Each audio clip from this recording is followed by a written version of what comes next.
আসসালামু আলাইকুম। আজকের এই ভিডিওতে আমি আলোচনা করব উচ্চ রক্তচাপ বা হাই ব্লাড প্রেশার কি এবং নিম্ন রক্তচাপ বা লো ব্লাড প্রেশার কি এবং এর স্বাভাবিক মাত্রা বা নরমাল রেঞ্জ কত। তাহলে প্রথমেই আমরা জানব যে উচ্চ রক্তচাপ কি বা উচ্চ রক্তচাপ কাকে বলে। উচ্চ রক্তচাপ বা হাই ব্লাড প্রেশার বা হাইপারটেনশন হলো এমন একটি অবস্থা যখন রক্তনালীগুলোর দেয়ালে রক্তের চাপ স্বাভাবিকের চাইতে বেশি থাকে। এই অবস্থাকেই মূলত উচ্চ রক্তচাপ বা হাই ব্লাড প্রেশার বা হাইপারটেনশন বলে। তাহলে এইবার আসেন দেখি যে নিম্ন রক্তচাপ কি বা নিম্ন রক্তচাপ কাকে বলে। নিম্ন রক্তচাপ বা লো ব্লাড প্রেশার বা হাইপোটেনশন হলো এমন একটি অবস্থা যখন রক্তনালীগুলোর দেয়ালে রক্তের চাপ স্বাভাবিকের চাইতে কম থাকে। এই অবস্থাকেই মূলত নিম্ন রক্তচাপ বা লো ব্লাড প্রেশার বা হাইপোটেনশন বলে। তাহলে এইবার আমরা জানবো যে এই রক্তচাপের নরমাল রেঞ্জ বা স্বাভাবিক মাত্রা কত? অর্থাৎ একজন সুস্থ স্বাভাবিক মানুষের রক্তের চাপ কত থাকলে স্বাভাবিক রক্তচাপ বলে? আমরা অনেকেই মনে করি যে রক্তচাপের স্বাভাবিক মাত্রা বা নরমাল রেঞ্জ হলো ১২০/৮০।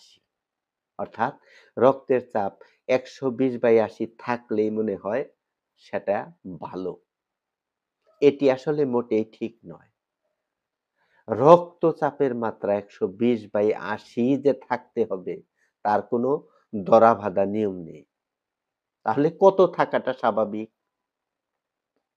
দেখুন, রক্তচাপের স্বাভাবিক মাত্রা জানতে হলে আগে আমাদের রক্তচাপের মান সম্পর্কে জানতে হবে বা বুঝতে হবে। রক্তচাপের মান মূলত ২ ধরনের। এই যে আমরা বলি ১২০/৮০, এখানে ১২০ কে বলে সিস্টোলিক মান আর ৮০ কে বলে ডায়াস্টোলিক মান। তাহলে রক্তচাপের মান হলো মূলত ২ ধরনের। একটি হলো সিস্টোলিক আরেকটি হলো ডায়াস্টোলিক। ১২০ হলো সিস্টোলিক রক্তচাপ আর ৮০ হলো ডায়াস্টোলিক রক্তচাপ। এখন তাহলে আমরা দেখব যে সিস্টোলিক রক্তচাপ কি বা সিস্টোলিক রক্তচাপ কাকে বলে। সিস্টোলিক রক্তচাপ বলতে বোঝায় আমাদের হার্ট বা হৃৎপিণ্ড যখন সংকুচিত হয় মানে চাপ দেয় তখন রক্তনালীর উপর যেই চাপের সৃষ্টি হয় তখন তাকে সিস্টোলিক চাপ বলে। তাহলে এখন আমরা দেখব যে ডায়াস্টোলিক রক্তচাপ কি বা ডায়াস্টোলিক রক্তচাপ কাকে বলে। আমাদের হার্ট বা হৃৎপিণ্ড যখন প্রসারিত হয়, এই প্রসারণের ফলে রক্তনালীতে যেই চাপের সৃষ্টি হয় তাকেই মূলত ডায়াস্টোলিক রক্তচাপ বলে। তাহলে এই যে সিস্টোলিক রক্তচাপ, এই সিস্টোলিক রক্তচাপের স্বাভাবিক মাত্রা বা নরমাল রেঞ্জ হলো ১০০ থেকে ১৩৯ মিলিমিটার মার্কারি বা এমএমএইচজি। এটিকে মিলিমিটার মার্কারি হিসাবে লেখা হয়। এবং এই যে ডায়াস্টোলিক চাপ, এই ডায়াস্টোলিক চাপের নরমাল রেঞ্জ হলো ৬০ থেকে ৮৯ মিলিমিটার মার্কারি বা এমএমএইচজি। এটিকেও মিলিমিটার মার্কারি হিসাবে লেখা হয়। তাহলে রক্তচাপের স্বাভাবিক মাত্রা বা নরমাল রেঞ্জ হলো সিস্টোলিক ১০০ থেকে ১৩৯ মিলিমিটার মার্কারি এবং ডায়াস্টোলিক হলো ৬০ থেকে ৮৯ মিলিমিটার মার্কারি। সিস্টোলিক কি? সিস্টোলিক হচ্ছে আমাদের হৃৎপিণ্ড বা হার্ট যখন সংকুচিত হয়, মানে চুপসে যায় যখন, তখন যেই চাপটা পড়ে রক্তনালীর উপর, সেইটাকে বলে মূলত সিস্টোলিক প্রেশার বা সিস্টোলিক চাপ।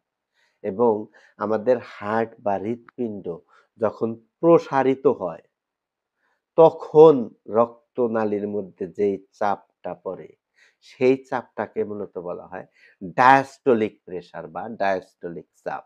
এই সিস্টোলিক এবং ডায়াস্টলিক এই দুটো মিলেই হচ্ছে মূলত ব্লাড প্রেশার।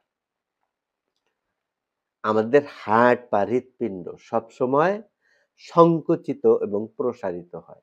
সংকুচিত এবং প্রসারিত হয়। এই সংকোচনকে বলে সিস্টোলিক এবং প্রসারণকে বলে ডায়াস্টলিক।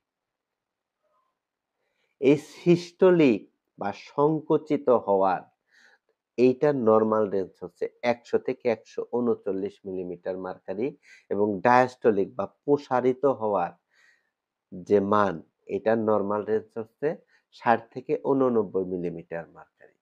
তাহলে ৬০ থেকে ৮৯ পর্যন্ত যদি নিচে থাকে তাহলে সেটা হচ্ছে স্বাভাবিক প্রেশার এবং উপরে যদি ১০০ থেকে ১৩৯ পর্যন্ত থাকে সেটা হচ্ছে স্বাভাবিক প্রেশার।